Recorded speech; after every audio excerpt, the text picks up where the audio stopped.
자, 이어서 비하이심 가운데 네 번째 그리스도의 죽음에 대해서 보도록 하겠습니다. 그리스도께서 죽으셨죠? 다 아시죠? 네. 실제로 죽으셨습니다. 성경에서는 그리스도께서 죽으셨다는 것을 굉장히 강조하고, 그래서 제가 저번에 얘기했지만 그리스도께서 실제로 육체적으로 죽으셨다는 것을 입증하기 위해서 로마 군병이 긴 창으로 심장을 터뜨렸거든요. 그래서 죽었다. 왜냐하면 사형 집행하는 로마 병정, 로마 군인은 이 죽음에 대한 전문가예요. 어떻게 보면 의사보다 훨씬 더 전문가죠. 왜냐하면 안 죽었는데 버리면 그 생명을 자기가 치러야 되기 때문에 철저합니다. 그러니까 그 병사가 긴 창으로 심장을 터뜨려서 물과 피가 흘린 것을 보고 죽었네라고 하는 것은 인간이 내릴 수 있는 최후의 선언이라고 생각하시면 돼요. 그러니까 예수 그리스도는 실제로 죽었다. 이건 팩트예요. 빌립보서 2장 8절 말씀 읽어볼까요? 시작. 사람의 모양으로 나타나사 자기를 낮추시고 죽기까지 복종하셨으니 곧 십자가에 죽으시니라. 낮추시고 복종하셨는데 죽기까지 복종하는데 실제로 십자가에서 뭐했다? 죽으셨다는 거예요. 믿으시죠? 네. 그래서 그는 완벽하게 죽으셨습니다. 그래서 두 번째 질문이 나갑니다. 근데 왜 그리스도는 꼭 십자가에서 죽으셔야만 했는가? 네, 여러분 이제 다 아시겠지만 혹시 모르시는 분들을 위해서 그리스도 이 땅에서 목숨을 끊는 사형시키는 방법은 뭐 수천 가지일 거예요. 예, 뭐 가장 흔한 게 이제 뭐 칼로 목을 베거나, 예, 또 뭐 화형을 시키거나, 그렇죠? 창으로 찌르거나, 또 고문을 해서 탈진시켜서 하거나, 피를 많이 흘리게 하거나. 모욕에서 쪽팔려 죽게 하거나 그렇게 하는데, 근데 여기 보면 십자가에서 죽으셨다는 것이 중요한 거예요. 이유는 뭐냐면 이 신명기 이 말씀 때문에 그런데, 말씀 먼저 볼까요? 21장 23절에 시작. 그 시체를 나무 위에 밤새도록 두지 말고 그날에 장사하여 내 하나님 여호와께서 내게 기업으시는 땅을 더럽히지 말라. 나무에 달린 자는 하나님께 저주를 받았습니다. 신명기의 이 말씀은 유대인들에게서 굉장히 각인된 말씀이에요. 그래서 나무에 시체를 달아두는 것 자체를 꺼려했고, 정말 저주받을 자만 그렇게 했고, 특히 밤새 두는 것은 그 땅이 더럽혀지기 때문에 그렇게 하지 않았어요. 자, 예수가 이 땅에 와서 많은 사람들로 하여금 의인이라고 얘기 듣고 하나님은 안 들릴지도 몰라, 메시아일지도 몰라, 하나님이 보낸 사람일 수도 있어 라는 사람들이 많은 호응을 했어요. 그래서 수많은 사람이 쫓아다녔어요. 이걸 누가 제시를 했느냐? 그 당시 종교 기득권 가졌던 제사장들과 바리새인들, 종교지도자들이 싫어했어요. 왜냐면 예수가 만약에 그리스도 하나님 보내신 사람이라고 하면 늘 예수의 입에서는 자기들의 종교에 대한, 자기들의 그 제사에 대한 행위에 대해서 늘 어떻게 해요? 지적하고 비판하고 회개하라고 하니까 얼마나 껄끄러웠겠어요. 이걸 한 방에 역전시킬 수 있는 방법은 뭐냐? 저 예수가 죽을 때 나무에 달려 죽으면 돼요. 그러면 예수가 어떤 일을 하던, 풍랑을 잔잔케 하던, 하다못해 죽은 사람을 살리던, 오병이어의 기적을 하던, 팔복에 아주 감동적 설교를 하던, 다 끝이에요. 끝. 예수가 나무 십자가에 죽었어? 아이고 아니었구만. 한마디로 끝이라고요. 이해되시죠? 왜냐면 이 말씀 때문에 그래요. 나무에 달린 자는 하나님께 저주받은 사람이라고 율법에 나와 있기 때문에. 그러니까는 이 제사장들이나 바리새인들이 자기들이 죽일 권한이 없어요. 왜냐면 그 당시는 이제 속국이었기 때문에. 사형은 로마 거기 관청에서만 할 수 있어요. 한마디로 총독이. 그러니까 총독한테 계속 압박을 하는 거죠. 십자가에 달게 해달라고. 십자가에 달게 해달라고. 그래서 계속 얘기하잖아요. 십자가에 달게 해달라고. 이유는 뭐냐? 십자가가 워낙 힘들고 가장 고통스러운 죽음이니까 제가 눈에 가시처럼 여기는 한 청년을 고통 가운데 죽이게 하고 뭐 그런 마음도 있겠지만, 그거보다 더 깊은 뜻은 뭐냐면 온 유대인들이, 온 이스라엘 사람들이 너희들이 그렇게 믿고 따르던 예수가 봐라, 나무에 달려 죽었댄다. 그러면 게임 끝이라는 거예요. 이걸 누가 하냐면 사단이 하는 거예요. 사단은 자기 모든 세력을 동원해서 그 당시 사단 수하에 있던 제사장들과 바리새인들과 종교자들을 선동해서 어떻게 해요? 권력을 힘입어서 그 권력의 최정점의 결정권자는 본디오 빌라도고, 그래서 본디오 빌라도가 나무의 십자가에 못 박혀 죽어 언도하죠. 어떻게 보면 참 불쌍한 사람인데 본디오 빌라도는 이렇게 해서 나무 십자가에 죽게 하는 것이 그들의 가장 큰 목표였어요. 그리고 실제로는 예수님이 힘이 없어서 그 계략에 휘말려서 실제로 십자가에 못 박혀서 죽으세요. 그러니까 얼마나 기뻤겠어요. 사단도 얼마나 기뻤을 거고, 제사장들이나 그다음 종교자들도 엄청 기뻤을 것 같아요. 근데 그래서 갈라디아서 3장 13절에 이렇게 표현하죠. 읽어볼까요? 시작. 그리스도께서 우리를 위하여 저주를 받은 바 되사 율법의 저주에서 우리를 속량하셨으니 기록된 바 나무에 달린 자마다 저주 아래 있는 자라 하였습니다. 여기 보면 나무에 달린 자마다 저주 아래 있는 건 맞아요. 그리고 실제로 예수님은 나무 십자가에서 모든 저주를 다 받으셨어요.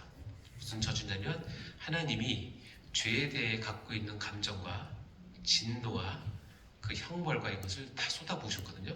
그것을 한 몸에 다 받으셨어요. 말씀대로, 신명기에 적혀있는 그 말씀대로. 그리고 실제로 다 받으셔서 십자로 돌아가시죠. 다 이루었다 하시고 돌아가십니다. 아버지와 내 영혼을 받으소서라고 하면서 돌아가시죠. 그래서 그리스도의 죽음은 꼭 십자가여야만 해요. 칼로 못 베인다거나 물에 빠져 죽거나 불에 타 죽으면 안 돼요. 그럼 말씀이 아닌 거죠. 아까도 얘기했지만 예수님은, 그리스도는 말씀을 이루시고 오셨기 때문에 이 말씀도 자기가 저주를 받아야 된다는 그 말씀도 온몸에 다 받으셔서 이루신 거죠. 자, 이렇게 되신 분이 장사 되셨어요. 일단 죽음이나 장사라는 말은 신에게 어울리는 단어가 아니에요. 신은 죽을 수 없고 신은 죽어서 장사된다는 것은 상상할 수 없는 이야기인데, 제2위 하나님이신 그 예수님께서 성육신에서 오셔서 우리 육신을 입고 죽임 당하시고, 그리고 그 시신은 장사되셨죠. 마가복음 15장 43절에 이렇게 되어 있습니다. 시작. 아리마대 사람 요셉이 와서 당돌이 빌라도에게 들어가 예수의 시체를 달라 하니 이 사람은 존경받은 공회원이요 하나님의 나라를 기다리는 자라. 이 아리마대 사람 요셉에 대한 이야기는 사복음서에 다 나옵니다. 아마 귀하게 쓰임받았던 사람이에요. 이 사람은 공회원 중에 하나예요. 그래서 쉽게 얘기하면 이걸 굉장히 어려운 일이에요. 자기가 섬기고 있는 조직에서 결정한 게 뭐냐면 예수를 죽이자였거든요. 그래서 죽였어요. 자기가 섬기 있는 조직에서 결정한 그 상황을 지금 뒤집고 자기가 가서 시체를 내려서 한다는 거는 자기 모든 걸 건 거예요. 근데 아리마대 사람이 처음에는 그가 숨겨야, 내가 예수의 제자라는 걸 숨기다가 이때 가서는 이제 다 드러냅니다. 그래서 다 드러내요. 그러니까 자기의 지위와 그동안 쌓았던 것, 그 모든 것을 걸고 예수의 시체를 달라고 얘기를 해요.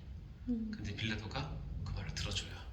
그래서 해서 자기를 위해서 만들었던 그 무덤에 예수를 묻습니다.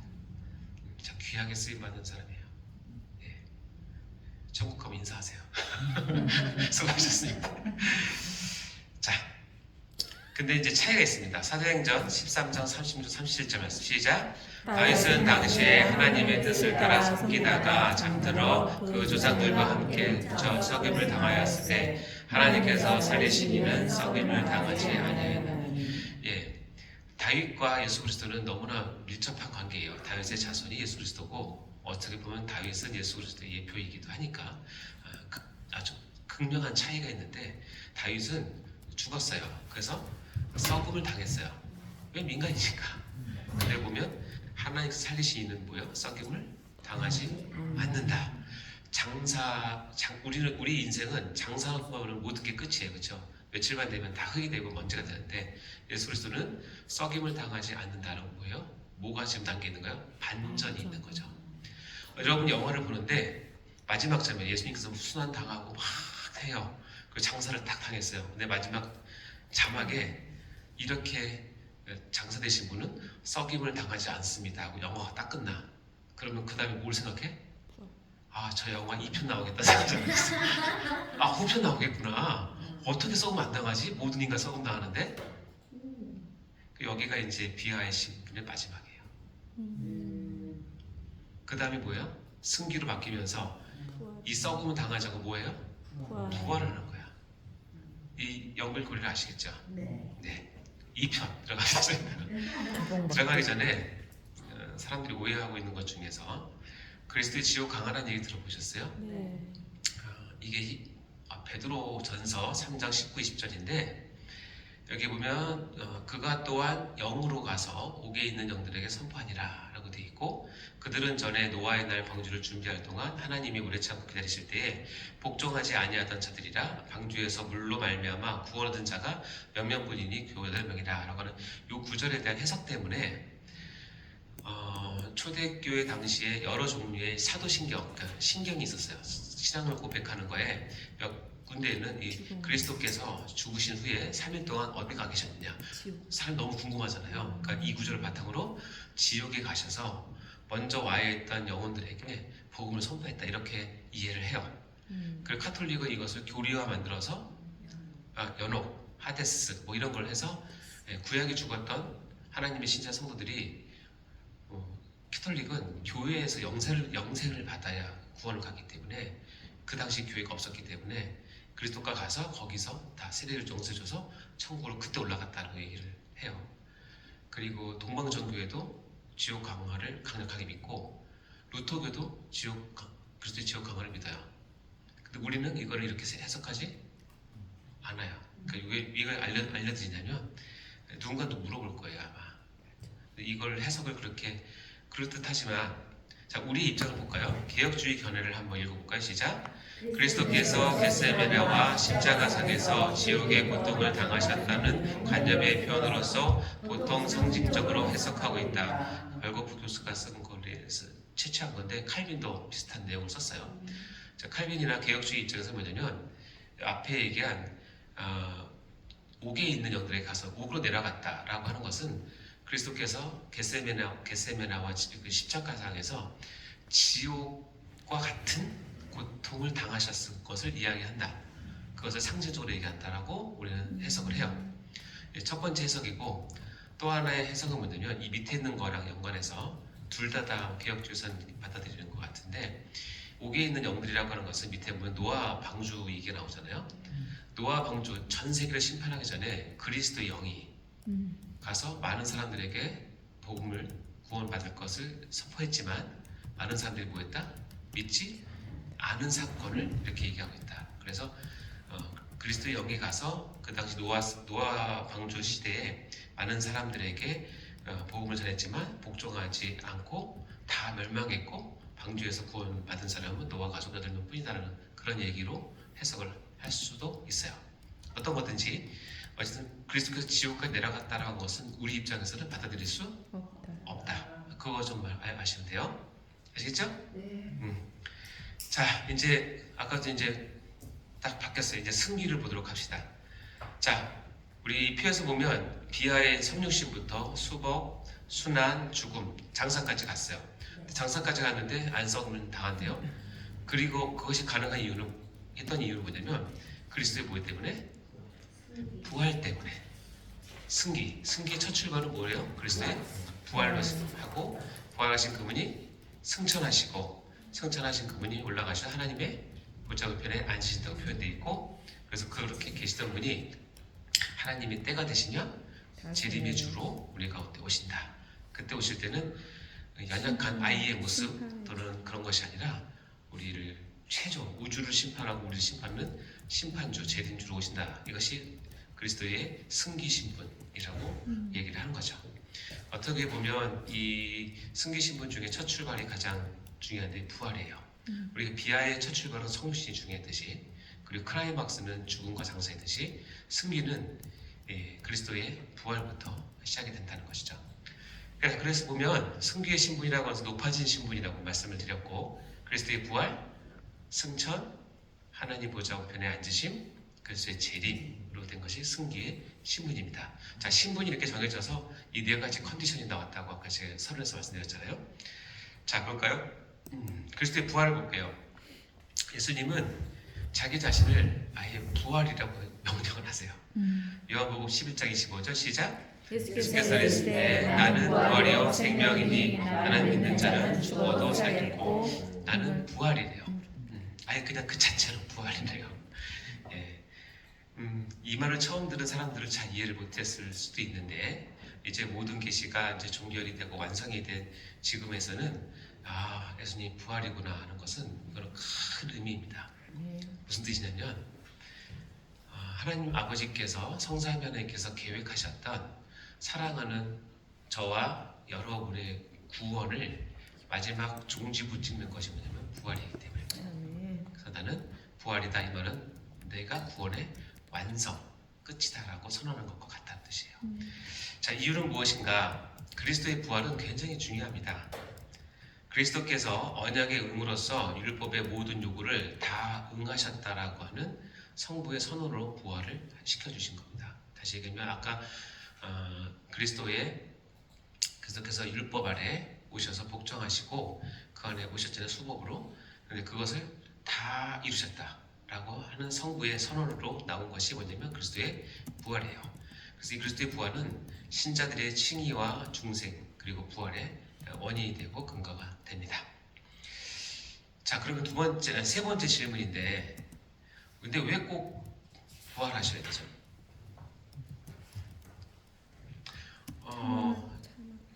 우리가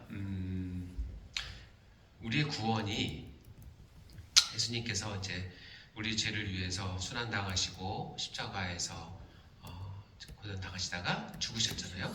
그래서 어떻게 해요? 우리가 구원받다 얘기하잖아요. 네. 그러면 이제 예수님 죽으셔서 부활하시기 죽으셔서 이제 장사돼서 이제 거기서 이제 다시 그냥 하늘로 올라가신 다음에 그동안 고생하셨으니까 사우나도 좀 가시고 좀 쉬시고 먹을 것 좀 드시고 얼마나 힘드셨는데 욕도 오셨으니까 좀 천사들의 그 경배도 좀 받으시고 그러시면 되잖아요. 그래도 뭐 구원 이루는데 시작 없을 것 같지 않아요? 부활을 처음에 받으셨어요. 근데 왜 부활하셔야만 왜 굳이 예수님은 부활까지 하셔가지고 하셨는가? 엄밀히 따지면 우리 구원의 완성 종지부는 십자가가 아니에요. 네, 우리 구원의 완성은 부활까지 가야 완성이에요. 다시 얘기하면 부활이 없는 구원은 가장 핵심이 빠진. 그럼 이거는 부활이 없으면 주님께서 그동안 비하신 분 해왔던 모든 것이 다 허사가 돼요. 왜 그럴까요? 이제 죽으면 끝이니까. 죽으면 끝이니까. 예수님 부활 안 하시고 우리들만 부활시키면 안 되나? 네, 이 관점 괜찮을. 근데 부활을 왜 꼭 하셔야 되냐? 이게 중요한 거잖아요. 왜 안 하시면 안 됐느냐? 이제 그걸 어디서 우리가 알 수 있냐면 왜 꼭 부활하셨냐면 대속죄일에 그 해답이 있어요.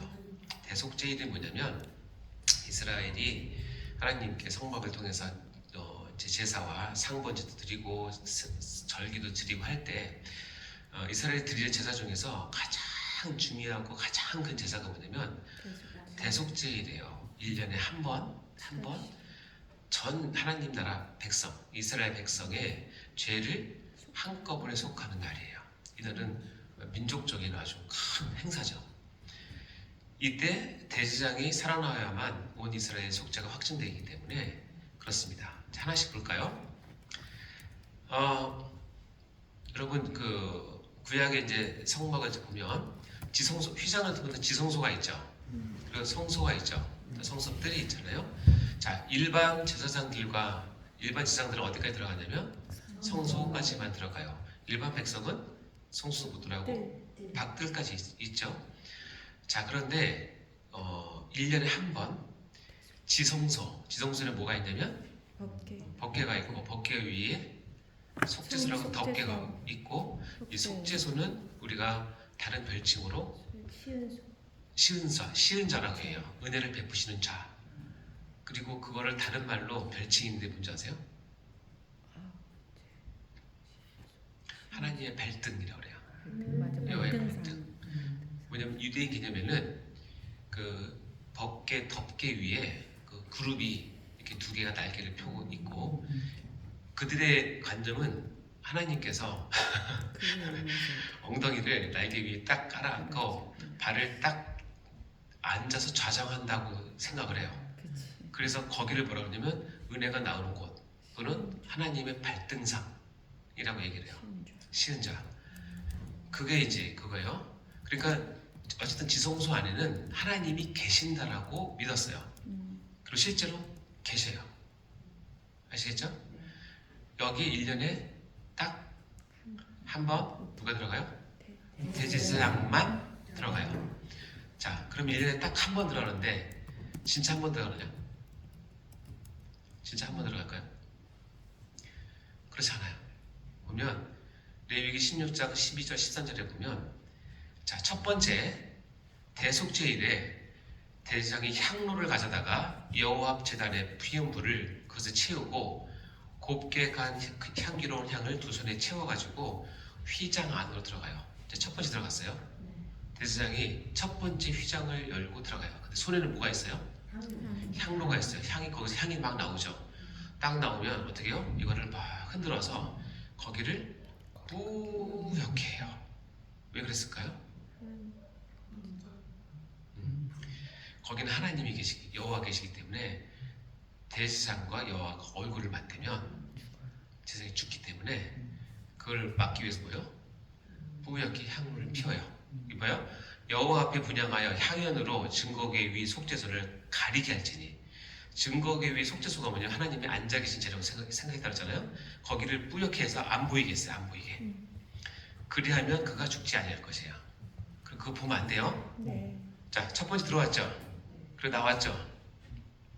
다음에 두 번째는 뭘 하냐면 대제사장이 대속죄일에 제사를 드리기 위해서 제일 먼저 해야 될 게 뭐냐면 자기의 죄를 가지고 속죄를 먼저 해야 돼요. 그래서 그 다음에 뭐냐면 수송아지 피를 가져다가 거기 들어가서 뿌옇게 된 거기다가 피를 뿌리면서 자기의 죄를 뭐예요? 먼저 속죄 하는 거예요. 자, 대제사장이 두 번째 거기 지성소에 들어갈 때는 일반 백성들이 다 모여 있는데 별로 관심이 없어요. 왜냐면 그거는 대제사장의 개인적이기 때문에. 이해되시죠? 네. 그리고 어떻게 해요?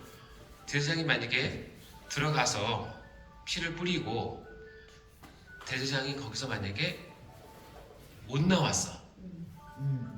못 나오면 그거는 어떤 의미냐면 대제사장이 지금 작년에 지은 죄 때문에 하나님께서 용서를 안 하셔서 죽으셨다는 거예요. 여기서 이제 한 가지 오해할 게 뭐냐면, 오해하지 말아야 될 게 뭐냐면, 제사장이 이렇게 에봇이나 이런 데 보면 짤랑짤랑하고 지금 달려있기 때문에 밖에서 소리를 듣고 소리가 안 나면 끈을 메고 가서 끈을 잡아 깬다 이렇게 얘기했는데 그거는 만화 성경에 있는 얘기예요. 그거는 작가들이 상상으로 지어낸 거고 맞아요. 대제사장은 에봇을 입고 여기 보석과 이런 것들 다 붙이기 때문에 쩔렁쩔렁한 사실인데 여기를 읽어보면 대속죄일에는 대제사장은 다 벗고 속옷 하나만 입고 들어가요.